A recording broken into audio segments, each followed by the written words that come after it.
2016년 아시아 태평양 15개국 성인 1만 136명을 대상으로 조사한 결과를 보면요. 우리나라 평균 수면 시간이 6.3시간으로 15개국 중 최하위를 기록했다는 보고가 있습니다. 뿐만 아니라 성인 4명 중 1명이 수면 장애를 겪고 있다는 그러한 수면의 질이 좋지 않다는 결과도 흔히 접할 수 있는데요. 안타까운 것은 저도 진료실에서 보면 해마다 수면 장애를 호소하시는 분들이 증가하고 있어서 약 처방을 많이 하고 있다는 것입니다.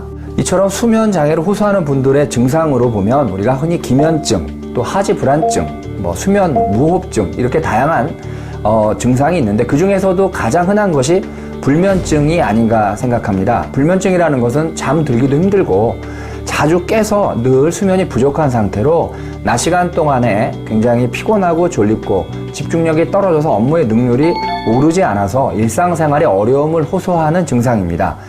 특히 수면이 부족하면요, 성도 여러분, 우리가 면역장애라는 말 들어보셨는데 수면과 관련이 깊습니다. 그리고 당뇨나 암이나 우리가 비만, 우울증 다 수면과 관련이 있습니다. 그래서 푹 주무시는 분들이 건강하신 거죠.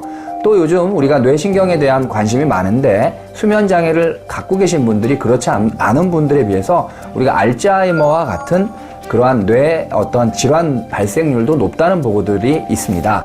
불면증 하면 그냥 대수롭지 않게 말씀도 잘 안 하시고 치료받겠다는 생각도 안 하시는데 이러다 말겠지 이러한 안일한 생각을 가지고 계시는 것은 우리가 좋지 않은 것이라고 생각합니다. 보다 적극적으로 불면증을 치료하는 데 관심을 갖는 것이 건강에 중요한 점이 되겠습니다. 불면증을 겪고 계시는 분 중에 우리가 단시간에 증상을 해결하기 위해서 약들을 많이 복용하시죠. 근데 이러한 수면 유도제는 우리가 근본적인 치료는 아닙니다. 사실은 임시방편인데 나쁜 거는 뭐냐면 수면 유도제를 하루에 한 알 먹던 분이 점점 2알, 3알 증량을 해서 약을 복용하신다는 것이고요. 수면 유도제 자체가 위장관계에 좋지 않은 영향을 주기 때문에 수면에 관련된 호르몬이 위장관계에서 많이 합성이 되거든요. 원래 정상적으로.